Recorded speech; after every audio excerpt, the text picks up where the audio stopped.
And we're back, and welcome to the next and latest issue of The Incongruent in our AI themes season 5.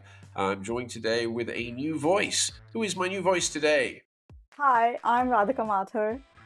Radhika, lovely to meet you. Radhika, when did you graduate? It was about 500 years ago, wasn't it? No, so I graduated from my undergrad in 2020, which actually does feel like 500 years ago, and it was right in the middle of COVID. But I recently also completed my master's, so 2 graduations done. Mabruk. So we've just been. You're now getting close to being as old as I am. So it's this to scare you. Tell me, what have we been talking about today? Who did we meet? So we met Alistair Lowe Norris, who is the Chief Responsible AI Officer for Iridis, and we had the most inspiring and insightful conversation about responsible AI, driving positive change, and AI being a force for as a positive change for people and the environment in general. Good. He also recommended us to become specialists in a particular field and gave us some very, very good career advice as well, didn't he, in the future? Yes, he did. Good. So buckle up, everybody, because this is a really good conversation and we're ready to roll. Here we go. Hi, and welcome to a new episode of The Incongruent. Joining us today is none other than Alistair Lowe Norris, Chief Responsible AI Officer at Iridis. He is a visionary leader in responsible AI, organizational transformation, and change management. As a board advisor and CEO coach, he guides leaders on responsible AI adoption, standards and regulatory compliance, and enterprise-wide transformation. He served as the Chief Change Officer for Microsoft, where he held direct accountability for driving company-wide transformations and responsible AI initiatives, building multi-billion-dollar organizations during his career. And in 2023, he was honored with the President's Lifetime Achievement Award by President Joe Biden, the highest level of recognition for volunteering service in the United States. Welcome to the podcast. Before we get into the technology, our listeners would love to know more about you, and I think the perfect place to start is the President's Lifetime Achievement Award from President Joe Biden, the highest level of recognition for voluntary service in the United States. Tell us how your life path led you to this unique recognition, Alistair. Thanks for inviting me. I appreciate the chance to chat. I mean, for me, really, this isn't about me. This is about others, and I think that's what voluntary service is really all about. I've always been passionate for being able to help other people throughout my entire life and my career. And really, the one of the biggest areas that I focus on is around food insecurity and hunger around the world, and especially now that I'm living in the Seattle area, around the local area here as well. And so for me, I spend a lot of time, at places that are responsible for trying to take food that would otherwise be going to a landfill, and repurposing it and bringing it to food banks for people to be able to bring home to their table. And I think this sort of food insecurity is crucial no matter where you live. And whether this is, in across the third world or the first world, there are people who are hungry everywhere. And this is one of those things where I have a huge passion in trying to make sure that everyone has not only enough to eat, but also then has the shelter that they need and can actually, have those things to feel comfortable with their life and their environment. And maybe tell us a little bit more about how did you get into that? Why was that so interesting to you? Why is that particular field? Because there are many issues in the world, homeless and poverty and food shortages are three very very important ones. They're UN Sustainable Development Goals. But what was it that made you choose these particular topics to go down to? I think it really stemmed from university time in the UK. I was at University of Leicester, and I spent a lot of time there. Realizing that there was a lot more poverty around than I had necessarily been exposed to before, and started being able to sort of build out and help people with soup kitchens and things locally there. Organized student union activities around that area, and then grew out from there to be able to sort of go out to different countries and help and see what was happening on the ground and then build it out. So for me, it's a case of just sort of something that started a long time ago, really, from when I was, in my teens all the way through. I look back and I think really that this is something that impacted my life quite significantly in terms of my passion for help. I felt that, it's not enough just to be able to have enough yourself. You have to be able to ensure that other people do. And so I think at the university, this started out, and then it grew into the companies that I ran and that I set up. I made sure that every single time that we got together for, an offsite or an activity of some point, or my team were in town, we would be getting out and doing something, whether it was, going around and helping paint the walls of an old people's home, or do the gardening for something locally, or if we were traveling to a different, location as part of a company event, what could we do locally to be able to impact the community rather than just turning up for an event and enjoying it? There has to be more to it, and trying to be able to, advocate and drive for that. And I think it's just one of those things where education, foundational things are crucial for us as a planet to be able to move forward. Super. Radical. Yeah, that's really interesting. It sounds like all those values are just at the core of everything you do currently. Sorry, Stephen, were you about to say something? My next question is, you have previously held senior positions at Microsoft and now play a critical role at Iridis. Could you tell us more about what it is you do today and also the mission that Iridis was created to achieve? Sure. So, I mean, Iridius is a platform that enables enterprises to build and deploy AI-driven systems, especially agentic AI, with things like security, compliance, and governance, transforming, what used to take months into a process that can now happen in days.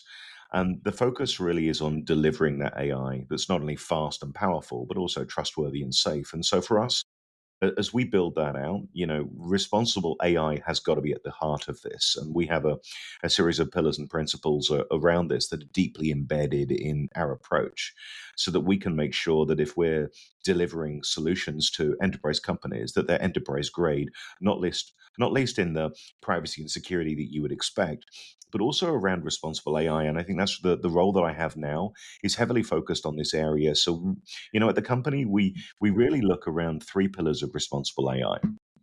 One, we want to make sure that AI is ethical. So it has to follow, specific guidelines or principles to ensure that the actions are fair, that they're transparent, accountable, explainable, those sorts of things. Okay. And this is about sort of making sure that it's, adhering to established rules. And we want to make sure that the AI abides by those rules. Then at the same time, we want to make sure that AI is safe. So it has to minimize risks and harms to people and society by being, secure, reliable, robust, respecting data protection and privacy principles and things like this. And I think then the third pillar is really around, we want AI to be good for people and good for the planet. And that goes beyond these sorts of rules now to aim to benefit society broadly and individuals. So how can it improve healthcare? How can it, improve education? How do we create positive impacts with AI? And I know that, Radhika, you're very focused around the Sustainable Development Goals from the UN, and I think that this is the same sort of thing here. As AI, for example, continues to expand out, in terms of the amount of power that it needs, if we're going to be good citizens and good stewards, then we have to make sure that environmental sustainability is crucially, part of that as we move forward. So that means that as we build out solutions and as companies use our platform to build out solutions, we want to make sure that AI development and deployment considers those environmental impacts, promoting practices that minimize carbon footprints and waste, optimize efficiency goals, and so on. And so I think really, as a chief responsible AI officer, my job is to look at the AI is ethical, AI is safe, AI is good for people and the planet. How do I bring that into the work that we do, and how do I ensure that the platform and the products that we build have that at their core, so that companies can trust that the AI that they are building is maintained with the highest standards of responsible AI. That's excellent. So we're just digging into this just a little bit more. Now, from my personal experience, not all companies are at the stage where they have the budget or the management teams that have the capacity to understand all of the AI changes and all the transformations that's coming. They're being overwhelmed with it. but they're still wanting the productivity gains. They're not willing to invest so much in the responsible side that you're talking about, but they want their staff to be delivering the same kind of performance as you would expect. And so now we're getting into words such as bring your own AI, or now which will be bring your own agent, and or having zero trust in all forms of AI is two different approaches. I've seen organizations do each way. How does Iridis? It's almost like your American aluminum type of a name there. What's your opinion on those two concepts, either zero trust or bring your own agent, and how you might fit with either of those? Sure. I mean, I think about it this way. So if we go back to 2024, okay, or even go back to 2023, let's go back a couple of years. Okay, people were starting to build large language models, LLMs. Okay, they were the first really time that they were coming into enterprises. It was all new and exciting, although, AI has been around for a very long while. Okay, as has machine learning. Neither of machine learning's not going away either, but it started becoming a lot more significantly used. You get into 2024. And now we're talking about the first time that you really hear about co-pilots of any sort. You have enterprise versions of ChatGPT. So now suddenly people are concerned about, hang on a minute, everyone's typing stuff into ChatGPT or Perplexity or Mistral or whatever the models are, which is great for those companies because then they can train using all of the inputs that are now being provided. So people are going, hey, what I'm going to do is I'm going to send all of my marketing data directly into the company, into ChatGPT, and then ask it if it could really rewrite it for me. And at that point, then you're passing all of your company data, out of your firewall into somebody else's system. And so people are starting to say, okay, what if we bring ChatGPT or large language models, foundation models behind the firewall, and then we can do that. So that all works well. But it's starting to change now as we get into 2025, which is really the year of the agent.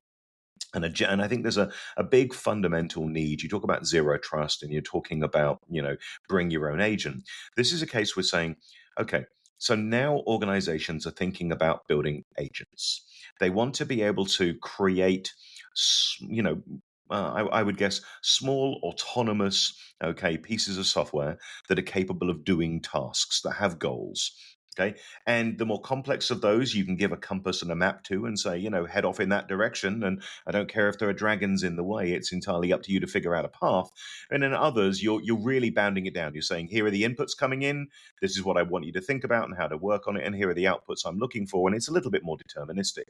But we're moving from a point where humans were operating things to humans being supervisors. Okay, so now we're saying, previously I had to go into a factory and I was moving all of the dials on all of the machines. Now I'm more of a supervisor. I have somebody, some agent that is manipulating all those dials, and when there are problems, it's going to escalate it to me. So I'm now acting more of a supervisor, and that's where we're sort of getting to with agents at the moment this year. But the way that we think about agents and the way that agents are being proposed out there is very, very different. So a lot of the times there are a number of solutions out there right now that build agents for you. And I would call them kitchen sink type agents, where you're throwing everything you possibly can in so that now, this agent is capable of building you a new marketing plan at the same time as being able to redo your company finances and figure out, exactly what your next product should be. And at the same time, it needs to send out the dry cleaning. It's everything possible. So when you bring those agents along, you're a company. You're either building your own AI, okay, of some sort, or you're buying AI from somebody else that you're going to use, or you could be selling services or products that include AI, including either stuff you built or stuff you bought. And at that point, then, when you're thinking about that level of AI, the question is, from a zero trust, how much are you trusting that the AI is not going to make mistakes? How much are you trusting? How much hallucination are you okay with?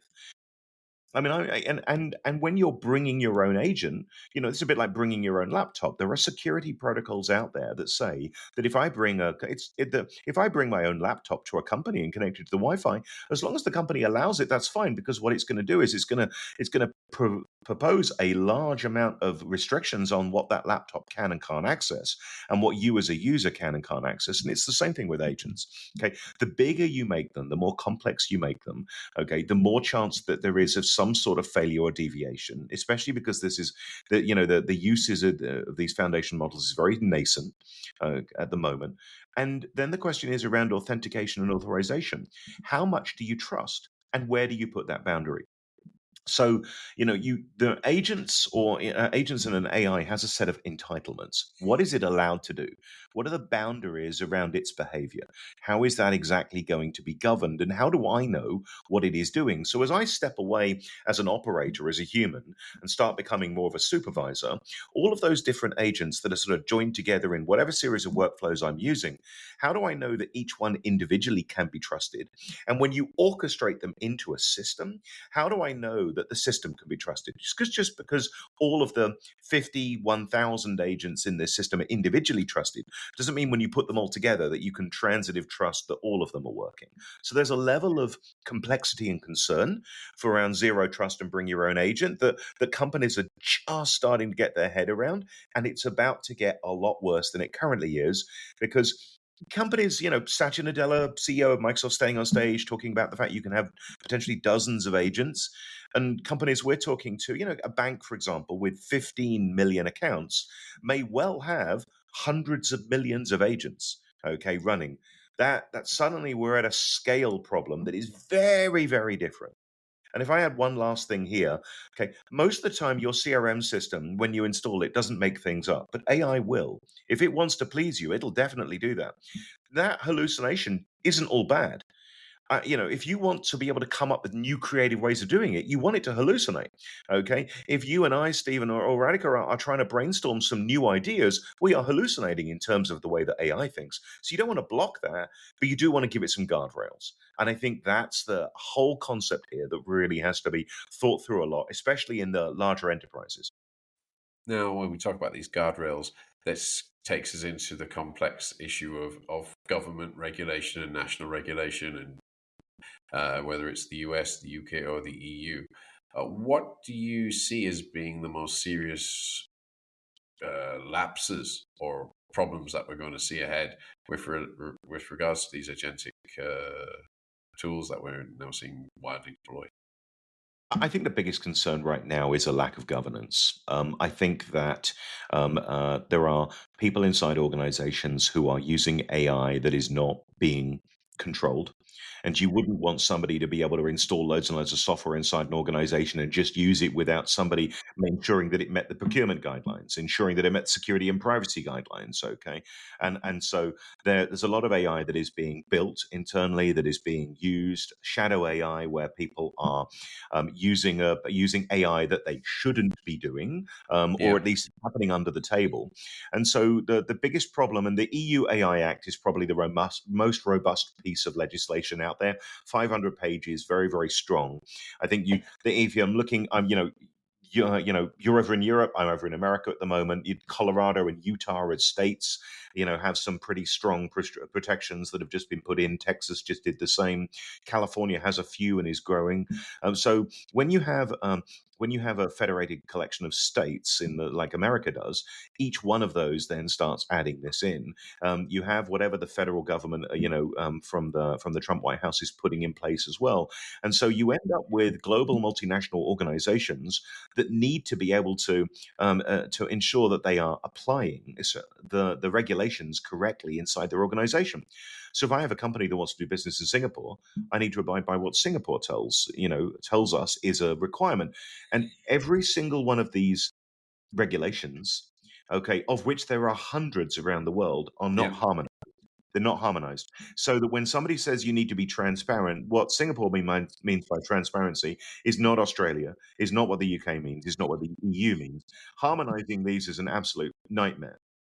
And and I guess as part of that as well, regulations are great, but there are standards out there. So there are, over 200 or 300 AI standards from different organizations out there right now, and each of those inherits some other ones. So all of us have been in academia in different forms, and I think one of the most common, well-known standards is called ISO 42001. It tells you how you govern AI.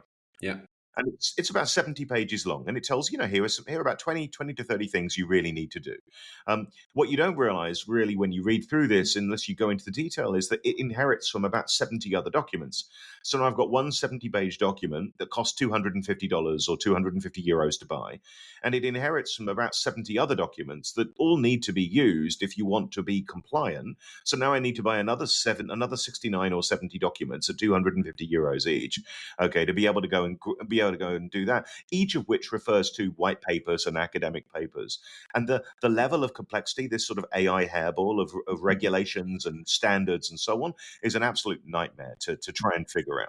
Makes me think I want to become an AI lawyer. Sounds like I'll be a fortune. Absolutely. So I'm looking at what you're saying, and I'm bringing it into my field, which is predominantly education. I'm looking at the state of Utah, which has made it mandatory for schools to have to teach AI at some description without AI fluency. I'm looking at the European Union, which considers AI to be a high risk tool in the field of education, particularly within marking, because it has a permanent impact on your life. And then the UK, which is a very wishy-washy approach to it all. Here is some guidance. So I can absolutely 100% see where you're going. We talked a little bit about Netflix before as being as a corporate governance structure, or as a corporate regulator. Because this is another stream where we have the nationals, we have the states, but then there are these big content aggregators that have responsibility themselves. And Netflix just last week or the week before issued their own regulations. Is that a trend that we're going to likely to see continue? Or Yeah, I think so. I mean, I think Netflix has 2 days ago, I think, when we're recording this, Netflix clarified how creators can use Gen AI. And so what are they trying to do?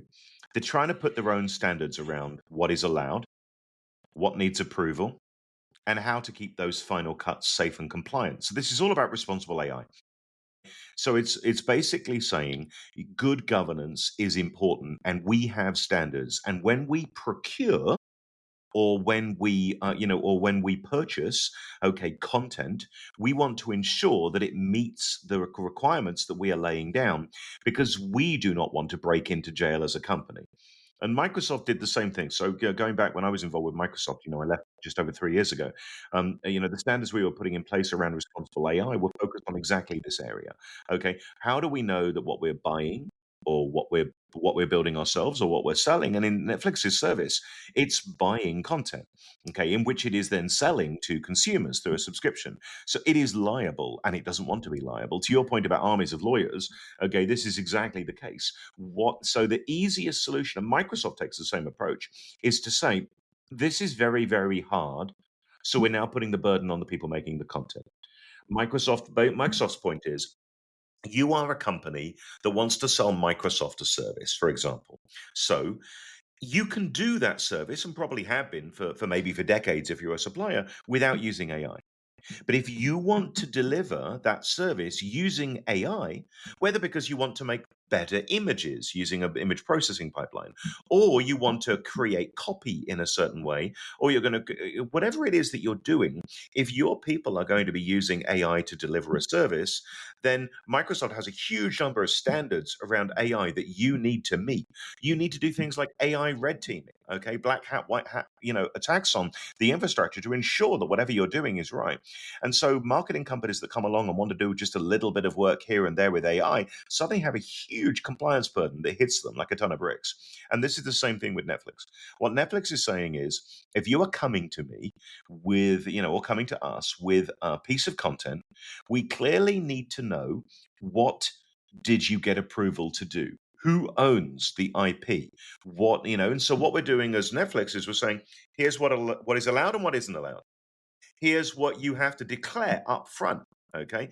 And this is, and that includes the transparency around all of this. And so what Netflix is doing is very clearly just laying out and saying, this is our standard that you now have to meet. I'm surprised it took this long, but this is absolutely what every company will and should be doing. And it just means that Netflix buys content. If we were talking about a company like Microsoft, it buys, goods and services. So every single company out there will have a responsible AI policy of some sort that is going to push people to do the same thing with things that they're procuring. So procurement from enterprises worldwide is getting heavily, heavily around this. Beautiful. Radhika. Um, Previously, you shed some light on the dynamic nature of regulations and AI itself. So, could you tell us about how you ensure that your business is flexible in responding to these dramatic changes? Sure. I mean, it's an absolute nightmare for any organization to understand the AI regulations that are out there, and I say that as a person whose job it is to understand them. Okay, I struggle. Okay, and this is my specialty area in that respect. So it's not easy. You have to have a way of being able to understand what the regulations are for every geography that you're going to work in, and and how they apply to you. You have to understand every standard, as to where this applies to, because it goes beyond the regulations and it goes into the standards. And here's why, Radhika, because okay, a regulation is really a restriction on what you can and can't do. Okay, and it's basically applying you. This is the criteria that you must meet. What a standard tends to do, an independent standard from like a company like ISO, the International Standards Organization, okay, comes along and says, hey, if you want to do AI well, you should follow these policies. Okay, and you should make sure you do this. So, same with security. Okay, when you have security and you have a Wi-Fi network, it would be a really good idea if it wasn't open to everybody to watch the traffic going by. You should encrypt it because encryption is good. And here's a series of standards around encryption. So for security, that means that everybody now focuses on encryption at rest, and encryption in transit, okay, and encryption on disk. Though you do those three, everything's great. And there are standards around it, and there are many, many, many pages of documentation. And if you want to be secure as an organization, you need to say, okay, we're going to focus on ensuring that every single part of this security, okay, applies to our organization. We don't want to be 60% secure and leave 40% open. We want to be 100% secure.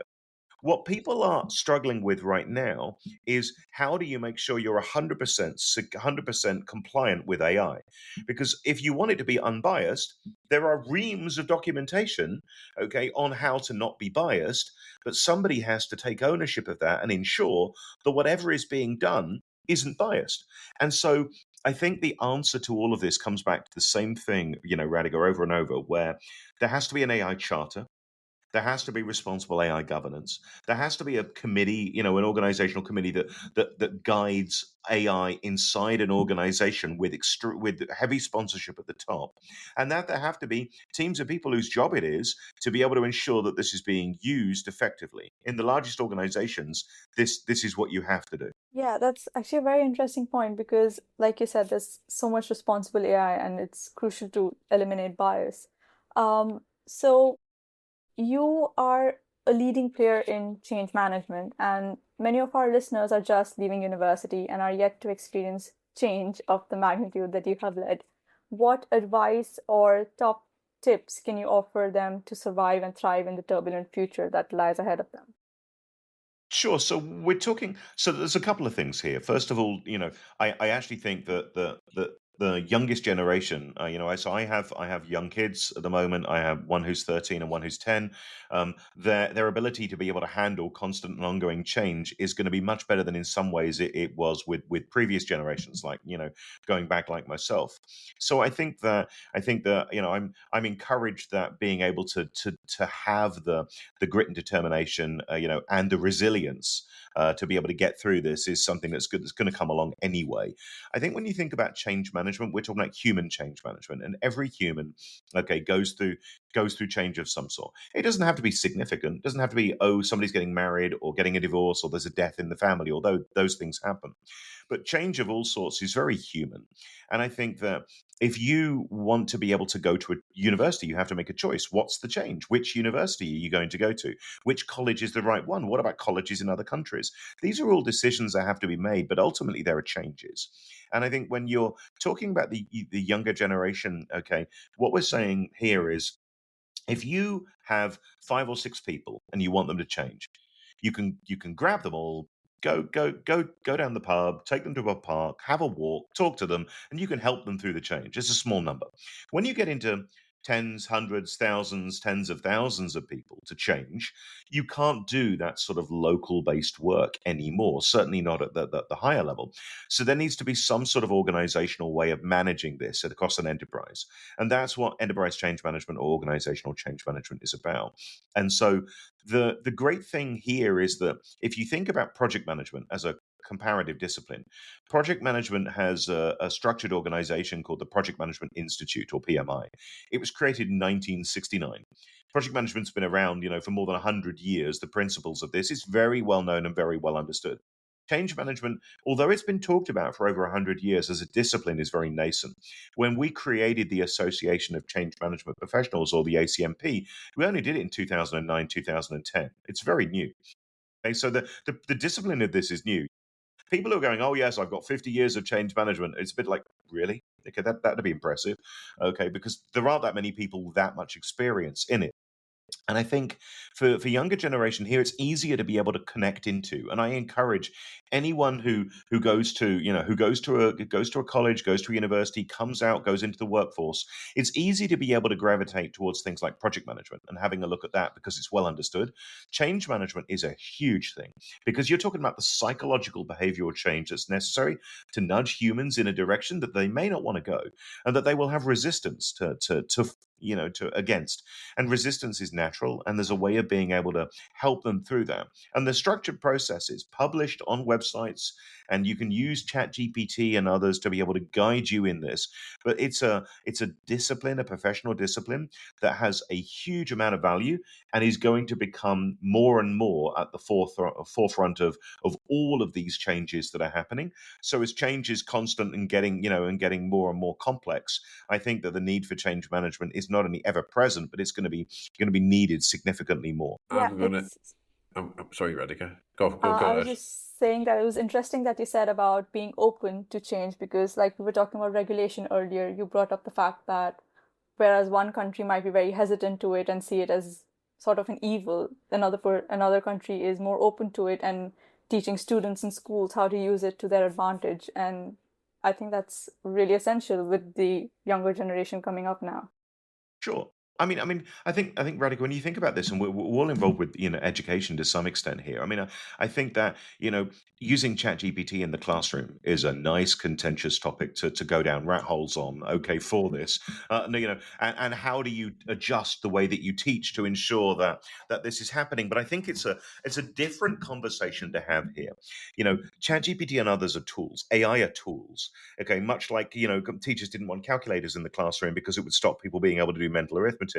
Having as a tool is important. I think what is being lost, and if I was going to guide anyone, and what I guide my kids on and others on, is that there's two things. One, AI is constantly changing, so it doesn't matter how much of it you need to continue to use it day by day because every model brings new things, and this technology is moving in a very rapid direction. And then next year there are going to be household robots and a number of things that are going to come out that's fundamentally in a very different direction as to where we have been over the past few years. Okay, but I think that not just using it, okay, it's knowing how to prompt it, knowing how to give it enough guidance that you can then get the answers that you're seeking out of it in a structured way, and not giving it too much information so that it does a very poor job at coming back to you. And I think that understanding how to be able to guide the AI to give you what you want is absolutely crucial. But I think that comes clearly, okay, with a comparative sort of set of knowledge, which is around discernment. You have to be able to look at what is being provided and use critical thinking skills to understand whether what is being provided is right, and whether it's on message, whether it's giving you what you're looking for, or whether it's answering you because it thinks it knows what you want to hear. And I think there's a combination of being able to ask the right questions. Okay, and I know that you, Radhika, you're as a former journalist and a fierce debater, you're very strong on being able to ask the right questions to be able to pull things out. And I think these are the skills that are going to be crucial, okay, for organizations. I mean, you go back, Netflix was paying $1 million a year for prompters just a few years ago, okay, for these sorts of things. That the ability to write and investigate and gather that information and nail it is huge. And then be able to understand whether what you're being given, okay, is good enough to then be able to use and then be able to tweak your approach is huge.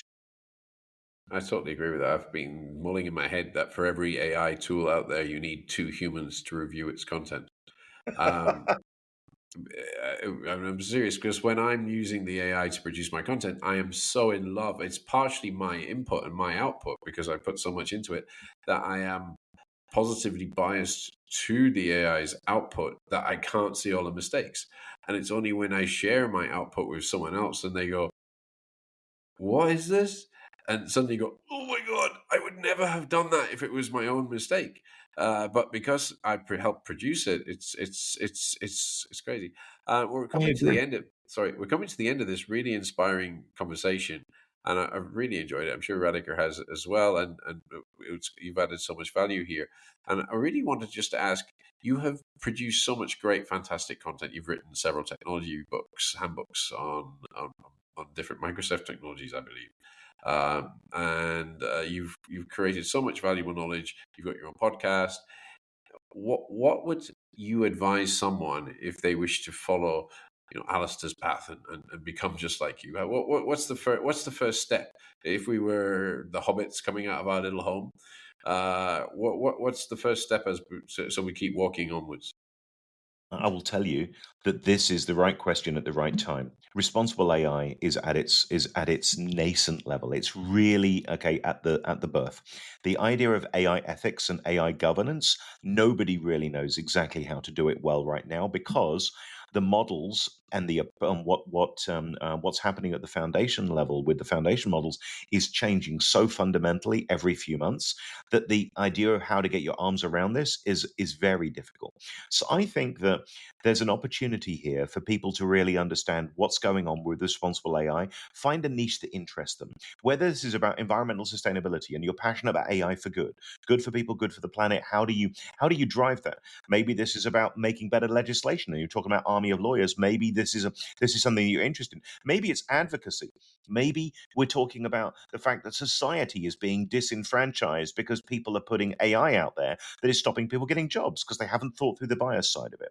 Okay. Or is, it's assuming that people in jail are never going to be good citizens. So that it's looking at higher recidivism rates, okay, compared to what it should be. Okay. There are different avenues that you can take in this, and it is so nascent that no one listening to this podcast is behind. Nobody, because I guarantee you out there, I really don't know anything, okay, in this area, and it is so new that anyone is able to step into this and become a leader very quickly. If I had to guide one thing, I would say, and I can give both of you this, and you can share it with your audience. I gave a presentation recently to the Association of Change Management Professionals about responsible AI. How do you drive that as a change management professional? One of the things I gave them was, you don't know anything about AI right now. That's fine. Okay. Or you know a little bit about it. Here's a long prompt that would allow you to be able to very quickly come up with a training curriculum for you over the course of the next 6 weeks that will very quickly tell you what's happening, okay, in the current market and give you an opportunity to learn about those areas that you don't know. So turn things from unknown knowns to sort of known unknowns at that point and move into it. And I think that then allows you to really move forward pretty quickly in this area. There's enough open classes at the Sorbonne, okay, and other AI ethics classes around there that are absolutely perfect to be able to sort of dip your toe into this. But you're not behind. Nobody here is behind. This is the right time right now. Even 2 years from now will be the right time. Okay, it's a huge area, and AI governance is going to become so crucial for over the coming years. It's going to become a huge discipline. So this is the right time for sure. I'm inspired to come up, we mentioned the UN Sustainable Development Goals. I'm now inspired to come up with a whole series of AI development goals, because you Hmm. can really tie it into the subjects of no poverty, zero Hmm. hunger, as we mentioned, jobs, Yep. power, partnerships. It's every single one of those 17 goals. you just put AI at the front of it, Exactly. and Well, I think suddenly UN's done that. The UN has decided that all joking aside, the UN has decided that what's missing in this is more recommendations and standards and guidance. So they have spun up a new approach to this, okay, which will not be harmonized with any of the other ones out there, because why would you want to do that? And I'm being a bit, facetious here to make a point, but either way, so the UN is now moving heavily into this area. They have been for a couple of years now, and will absolutely move. So there is so much out there. It's very, very difficult to get your arms around all of this. So anyone who thinks that they can help, okay, you are going to be the people who are going to really make a difference. And when there's an AI gold rush, the people making the money are the people selling the picks and the shovels, okay? And AI governance around all of this, okay, and ensuring that people don't break into jail, okay, as large enterprises, subject to, the EU AI Act, if you do something wrong, is 7.5% of global revenue.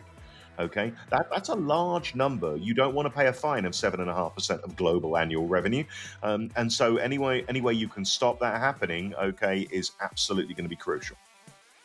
Super, that's amazing. Thank you very much, Alistair. Yes, so thank you for joining us today, Alistair, and thank you everyone for tuning in. Please subscribe, like, and comment or rate if that's an option. And bye for now, and join us on our next episode.